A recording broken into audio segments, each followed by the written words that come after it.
করতে চায়। ইতিহাস পড়ে দেখলে ভারতবর্ষের 750 বছর পরে 1000 বছর মুসলমানরা ভারতবর্ষে শাসন করেছিল।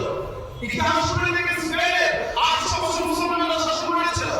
ইতিহাস ইতিহাসের বলা করে দেখলে মহারাজ রাজিয়া মুসলমানরা যখন শাসন করেছিল তখন তো মুসলমানরা সংখ্যাগুরু ছিল না, সংখ্যায় মেজরিটি ছিল না। ভারতবর্ষে 1000 বছর যখন মুসলমানরা শাসন করেছিল সংখ্যা বেশি ছিল মুসলমানরা বলে। আজ যেরকম ভারতবর্ষে মুসলমানরা মাইনরিটি, তখন মুসলমানরা মাইনরিটি ছিল। আজ যেরকম ভারতবর্ষে মুসলমানরা সংখ্যালঘু, তখন সংখ্যায় আরো কম ছিল, আরো সংখ্যালঘু ছিল।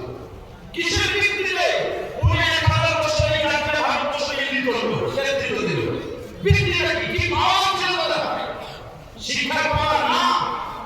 আজ বর্তমান ভারতবর্ষে যতটা মুসলমান ছেলে রাখতে আছে, তখন এতটা মুসলমান ছেলে রাখতে ছিল না। আজ ভারতবর্ষে যতটা মুসলমান ছেলে ইঞ্জিনিয়ার আছে, তখন এতটা মুসলমান ছেলে ইঞ্জিনিয়ার ছিল না। আজ বর্তমান ভারতবর্ষে যতটা মুসলমান ছেলে আইএস আইপিএস অফিসার আছে, তৎকালীন সময়ে এত আইএস আইপিএস ছিল না। আজ বর্তমান ভারতবর্ষে মুসলমান যতটা সায়েন্টিস্ট বিজ্ঞানী আছে, তখন এতটা বিজ্ঞানী ছিল না। তাহলে কিসের উপরে ভিত্তি করে মুসলমানরা 1000 বছর ভারতবর্ষে শাসন করলো?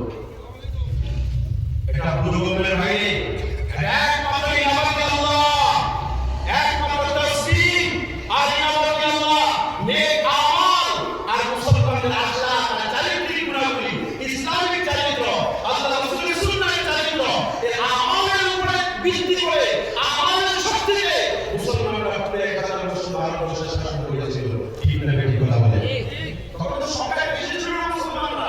সংখ্যা বেশি থাকলে বলতে পারতাম যারা গায়ের জোরে ভারতবর্ষে শাসন করেছে।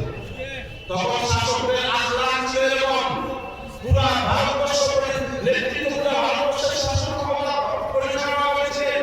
কিন্তু আমাদের শাসকরা নিজের সংসার চালানোর জন্য টুপি সেলাই করে, কাপড় সেলাই করে বাজারে